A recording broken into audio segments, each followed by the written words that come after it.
आपके लिए रखी है, उनके एक एक वचन अगर आज हम ध्यान से और शांतिपूर्वक सुनेंगे तो हमें कहीं जाने की जरूरत नहीं है, किसी के पास दौड़ने की जरूरत नहीं है। और एक बात मैं कहना चाहती हूँ कि आज लोग व्यक्ति विशेष की पूजा करने लगे हैं। मैं किसी की निंदा आलोचना कभी नहीं करती और नहीं करना चाहती हूँ, क्योंकि ये मेरे गुरु के वचन है। लेकिन गुरु महाराज ने कहा कि जो सत्य है वो सत्य हमेशा बताना चाहिए, क्योंकि सत्य कभी निंदा नहीं होती। अभी मैंने कल के शाकाहारी पत्रिका में पढ़ा, वो लेख में चाहे आपको व्हाट्सएप करके भेज दूंगी कि गुरु महाराज ने लिखा है या नहीं।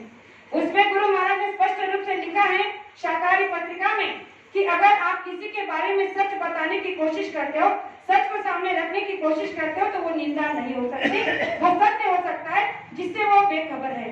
और इसीलिए मैं आपको एक सत्य बताना चाहती हूँ कि हम आप लोगों ने हमारे गुरु की दिव्य शिक्षा को भुला दिया और व्यक्ति विशेष की पूजा में लग गए। कैसे? मैं एक उदाहरण देना चाहती हूँ कि आज सुबह मुझे एक फोन आया था, मैं नाम नहीं लेना चाहती, लेकिन मैं उसी थ्रू आपको कुछ बताने की कोशिश करना चाहती हूँ। आज तक मैंने कभी इन शब्दों का प्रयोग न किया है और नहीं करूंगी, लेकिन आज ये गुरु की प्रेरणा समझ लो कि आज जब से मैं ध्यान भजन से उठी हूँ, तब से ये प्रेरणा मुझे हो रही है कि ये बातें बताना जरूरी है। और पता नहीं ये गुरु महाराज की मर्जी है, इसीलिए मैं आज बताने की हिम्मत जुटा पा रही हूँ। मुझे एक फोन आया, उस फोन में उस व्यक्ति ने मुझे किसी एक ऐसे व्यक्ति के बारे में महिमा का वर्णन किया जो उसके लिए गुरु से बड़ी थी, उसके लिए अपने गुरु से बहुत बड़ी थी। मैंने शांतिपूर्वक सुन लिया, कुछ नहीं कहा। मैंने कहा जैसे आपकी भक्ति, जैसे आपकी इच्छा और जैसे आपकी भावना।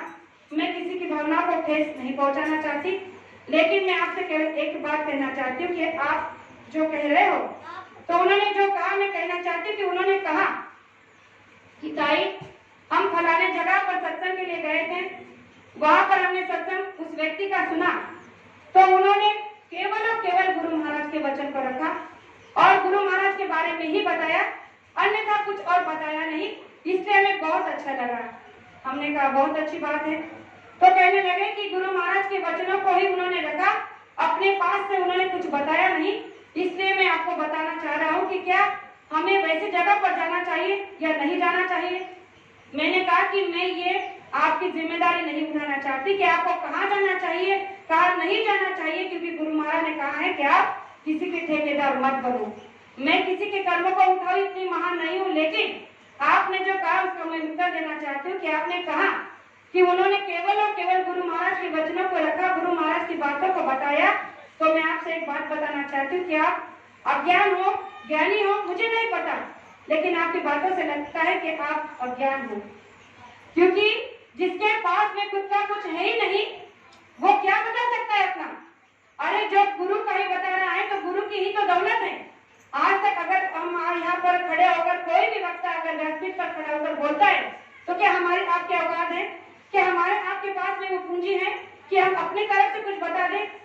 जो भी है गुरु महाराज का है, गुरु महाराज का कार्य है जिसे हम कर रहे हैं एक जिम्मेदार समझकर, एक सेवा, एक दातिया समझकर, तो उसे हम अपनी ताकत कैसे समझ सकते हैं।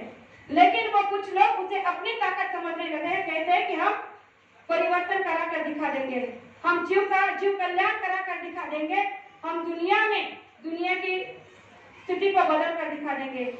प्रेमियों में कहना चाहती हूँ कि जिस महात्मा ने जो भविष्यवाणियां की हैं आज अधिकतर सत्य हो गई है, अधिकतर बाकी है, और जो आगे सत्य होकर रहेगी।